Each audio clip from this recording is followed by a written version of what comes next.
తన మరణం ఆ ప్రయాణానికి నాంది మాత్రమే అని, ఆ గమ్యం వైపు వేసే మొదటి అడుగని తెలియలేదు. తన కోసం దేవతలకి అసురులకి మధ్య జరిగిన ఆ యోగిని ప్రయాణంలో రెండో అధ్యాయమని తెలియలేదు. తప్పుకో విశాసురా, బాహుబలికి శిక్ష తప్పదు. సోదరా ఇంద్ర, నీకు బాహుబలి కావాలంటే నన్ను గెలిచి తీసుకో.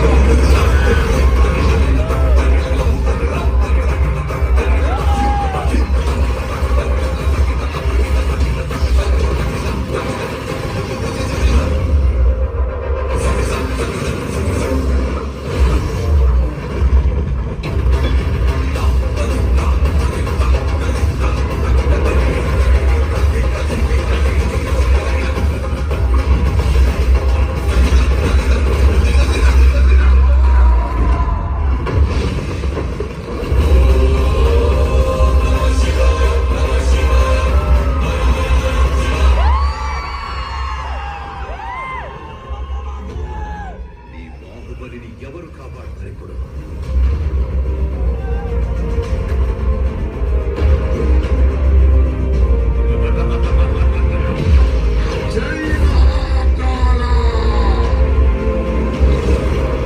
కానీ అదే ప్రశ్న ఇంద్ర, ఇప్పుడు ఎవరు కాపాడతారు? ఈ 14 లోకాల మనుగడ ఒకే ఒక మానవుడి చేతిలో.